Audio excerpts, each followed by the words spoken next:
Assalamualaikum warahmatullahi wabarakatuh. Perkenalkan, nama saya Muhammad Malik Fajar dengan NIM H54124141003. Pada kesempatan kali ini, saya akan menjelaskan terkait materi di pertemuan 3, yaitu mengenai regresi linear sederhana. Pada kali ini, saya akan menjelaskan terkait 5W1H dari apa sih itu regresi linear sederhana. Yang pertama itu kita bisa dimulai dari what. Apa sih regresi linear sederhana itu?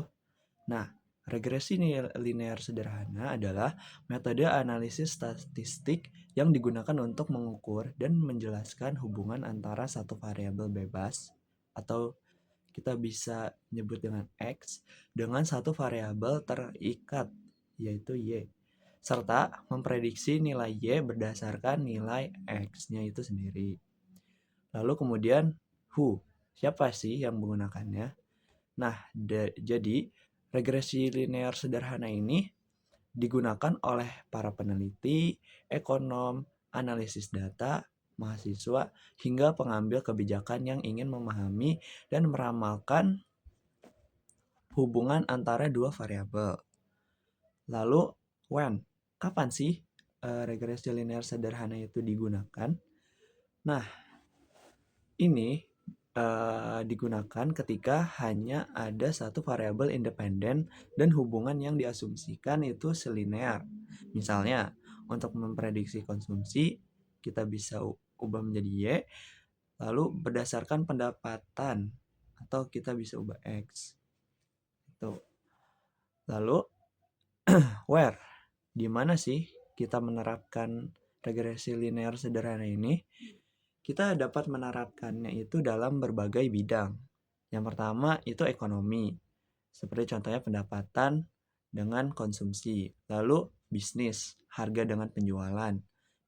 Kemudian di pendidikan, jam belajar dengan nilai ujian. Lalu bisa juga di kesehatan mengenai olahraga dan dengan berat badan atau dan lain sebagainya. Kemudian why? Mengapa sih regresi linear sederhana itu penting? Karena regresi linear sederhana itu dapat membantu memahami arah, kekuatan, serta signifikasi hubungan antara variabel, serta memberikan dasar untuk pengambilan keputusan berbasiskan data. Kemudian yang terakhir itu how, bagaimana sih cara menggunakannya? Yakni menentukan variabel Y yang dependen dan X independen. Kemudian kita bisa membentuk persamaan regresinya dengan rumus Y sama dengan alfa plus beta X plus E. Kemudian mengestimasi parameter alfa dan beta, kemudian menggunakan metode ordinary least squares atau OLS. Menguji signifikansi model dengan uji T, uji F, dan R. Menarik kesimpulan apakah X mempengaruhi signifikan terhadap Y. Mungkin sekian yang dapat saya jelaskan mengenai 5W1H dari regresi linear sederhana. Kurang lebihnya mohon dimaafkan. Wassalamualaikum warahmatullahi wabarakatuh.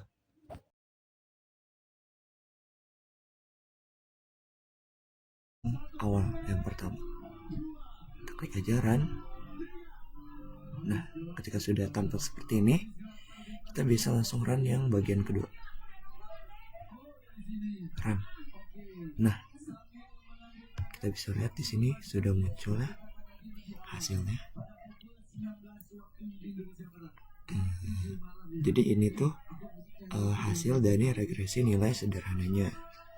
Mungkin saya akan menjelaskan interpretasi secara singkatnya. Di sini ada multiple R square senilai 0,9984 yang dimana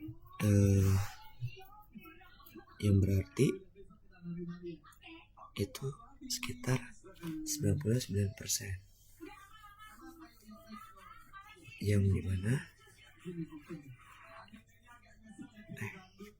kita bisa mulai dari awal.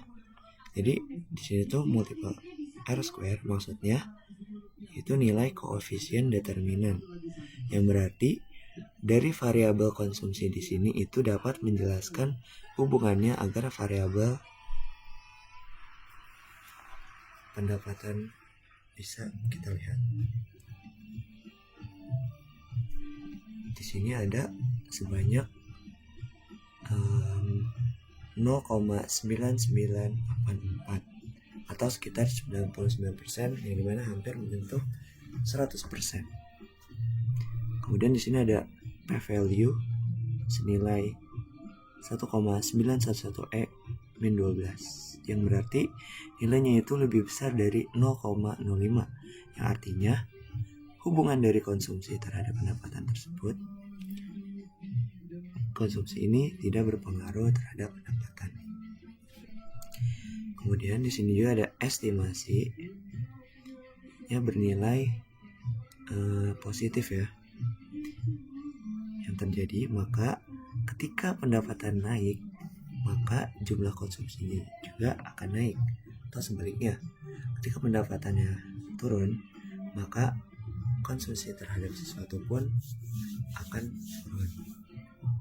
Oke, mungkin sekian tutorial yang bisa saya jelaskan. Kurang lebihnya mohon dimaafkan. Mungkin teman-teman kalau masih bingung bisa mengulang-ulanginya saja.